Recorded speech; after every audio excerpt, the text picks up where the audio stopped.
the Spirit Sessions podcast.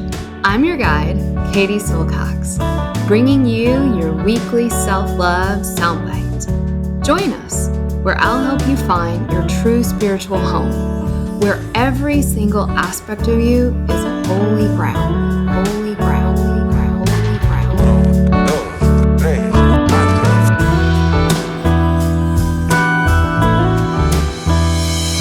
This is Spirit Session Podcast with Katie Silcox. Venga chicos, empezamos.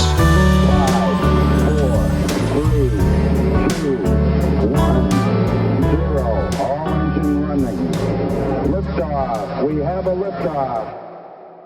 Hi everyone, Katie here. This podcast is intended to inspire you, educate you, and most importantly, support you on your journey towards knowing who you really are, that inner self, that inner teacher. I am not a psychologist or a medical doctor and do not offer professional health or medical advice on this podcast. If you are suffering from any kind of psychological or medical issue, please do the right thing and seek help from your qualified health professional. Baby girls and baby boys out there, it's your Ayurveda Gal Friday. Katie here. I'm prone. I'm laying on my left side, which, by the way, hot Ayurveda tip.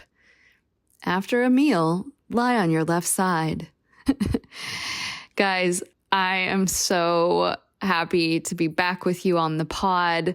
We've had so many great episodes, am I right? Just such interesting people, all embodying what we love over here at the Shakti School, which is smart plus heart. And it is happening. We are finally, slowly beginning to transition out of winter into spring. And I don't know about you all. I mean, I know we've got some of you Southern Hemisphere people, but most of you all were in winter with me. This is the first winter where I've hung around Virginia, where I live. And I can honestly say the kapha is real. What is the kapha? The kapha is the earth and the water, and it's a beautiful force. It's a wonderful force when the rivers and lakes and all the waters under the ground start to freeze. They hold themselves. And as the sun starts to bake the earth in the middle of the day, we can still have those really cold mornings, but things start to warm up and those little rivers and tributaries are opening and you get like wet, soggy earth. Well, the same thing is happening in the rivers of your body, your bloodstream, your lymphatic tissue, your fat cells, and yes, the channels of your energy. So here's the thing. People tend to think that winter and spring are dramatically different seasons, but late fall and early winter are more alike than winter and late winter. What I mean by that is late winter is like very different than early winter. In late winter, we're going to be working with both vata, so coolness, coldness, and kapha, wetness, mud. And what does that mean in your life, in your real ass life? What it means is you are going to maybe feel a little bit more sluggish, more lethargic, more mucousy conditions. You might be wanting to sleep a little more. You might find yourself reaching out for that coconut ice cream. I see you. None of those things are going to be super helpful. Now, other than rest, if you're tired, then just rest.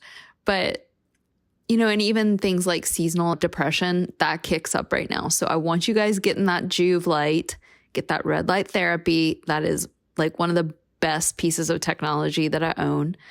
Sit in front of that thing for 7 minutes a day. It's been shown to increase progesterone in women. It is going to help your mood dramatically.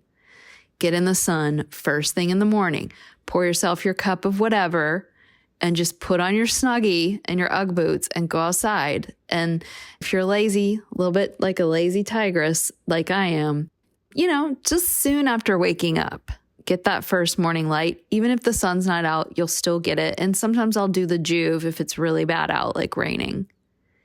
I want you to get that sunlight. It's the time. Get the Juve, best tech ever, and or regular old sunlight. Morning light and that sunset light are considered sattvic light, information carrying. That brings in so much for your circadian rhythms in your body. That also controls your hormones. It all happens in the brain and it moves downward. And sunlight is the best disinfectant, literally, on a spiritual level and a physical level. And so even being out with your naked little skin in the sun, I don't want you to burn. Burning is what causes trouble. We've got a whole episode on natural sunscreen. I'm going to get the gals to key that up for you in the show notes, but make sure you just think all things sun, sun, sun. What else? Kapha very much is about, in terms of working with it, allowing the light of your consciousness to penetrate it. I want to speak a little bit about the ultimate Kapha balancing guide for late winter. We just had that newsletter go out. So if you're not on our newsletter, please make sure to get on it. Link in the show notes. We talk about some of the recipes, some of the routine-y type stuff that you can do.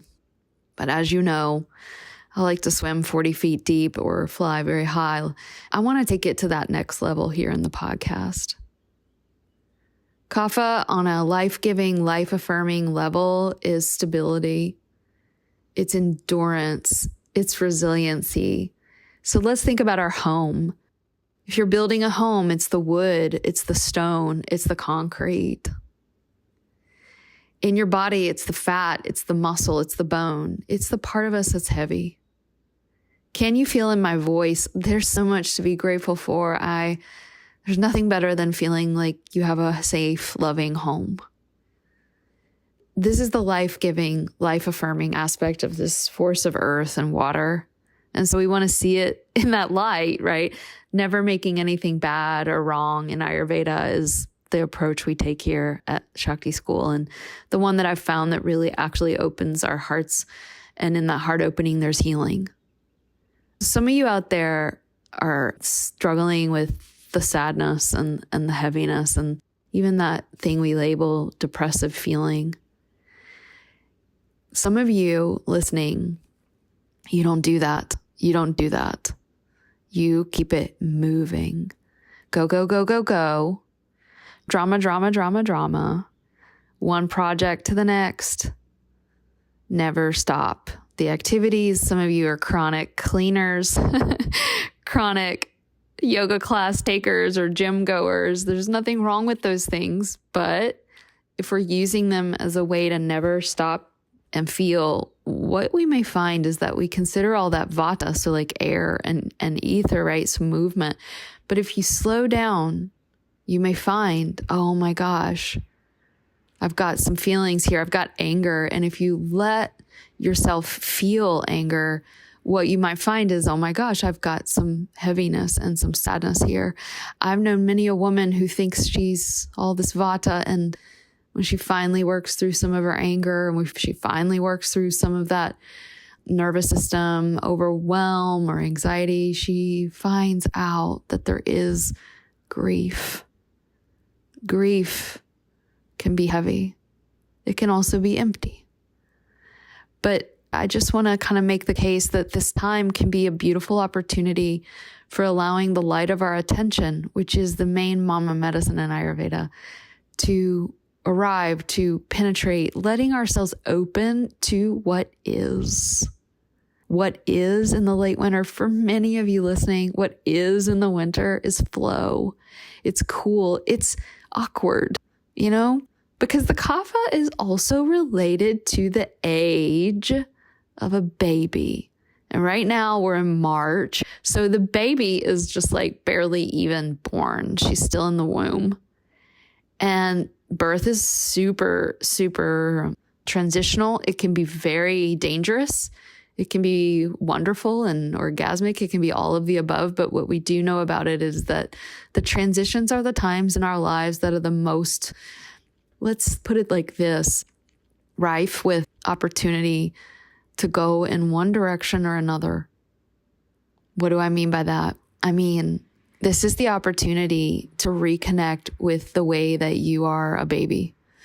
both your inner child work, but also your awkwardness, the way that you may not know what the hell you're doing in your life. Like a baby, it's like so hard to walk. And you can watch a baby get up and fall again and get up and fall again and cry and just be chubby and goofy. And that really is the energetics of the season. It's also a time when, we get to start to be in that creative, birthing, pulsing, energetic, youthful expression of spring, which is what is coming. But what I really encourage you to do is, before just jumping into spring, take a moment to do any of these meditations we've offered here. You guys know I have a new book that just came out, Glowworthy, full of these practices that help you bring the light of your attention into the darkness, into the heaviness, into that which is unseen, and most importantly for Kapha, into sadness, into grief. That is that feeling of attachment, right? Longing, loss. Of course, all of the doshas can be involved, but that clinging, that attachment, that feeling of grieving the lost love, the lost youth, the lost beauty, the lost job, whatever. This is it. This is this really potent portal into that time. So I hope that this was a good little impulse podcast on my end to kind of just remind you, if you're feeling a little bit out of sorts, it makes sense. It's the Kapha time. So on a practical level, here's what we can do. Spring clean your house for sure. Take a lot of walks, move, but remember to take time to meditate. Think about some of the plans that you want to create for spring. This is an awesome time to plan your wedding, your business. Spring is actually more the new year than January in many ways. And so this is the time to plan.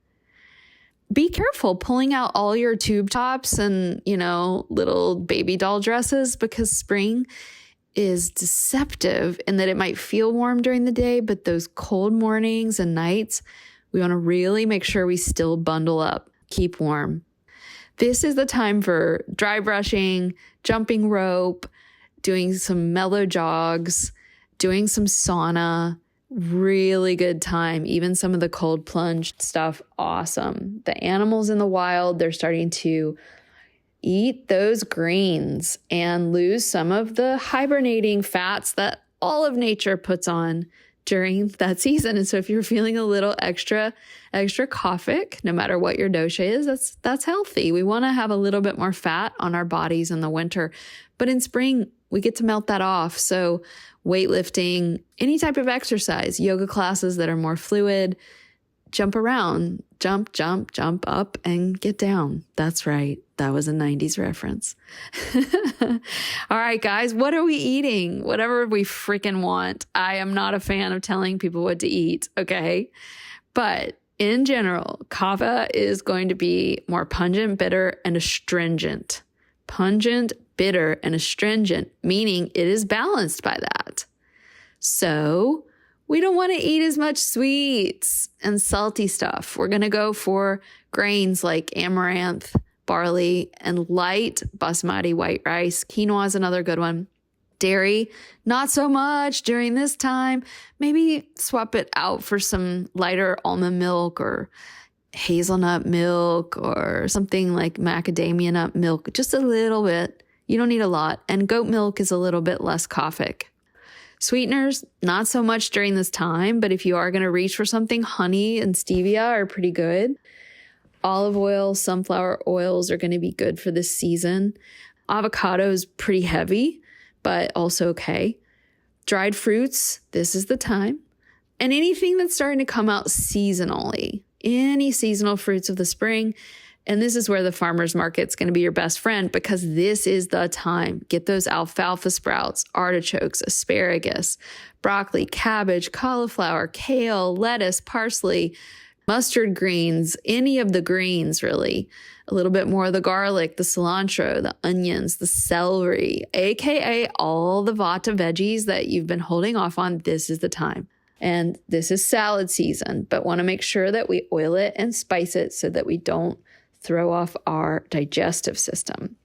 Lighter nuts are great, like pumpkin seeds, sunflower seeds, maybe a little flax, hemp, really good. I have a lot more for you guys in the mailing list that went out. Make sure to get on it if you're not on it. If you are a meat eater, you're going to want to go for more of the lighter meats like chicken, turkey, freshwater fish, salmon, and avoid heavy meats right now. Beans are awesome right now. Any of the beans, all the beans, but especially the mung, the red lentils, split peas, the lighter beans, but beans. Garbanzo beans, great. Spices, this is the time when you can use some of those hotter spices. We want to jolt that kapha. It is heavy. It is muddy.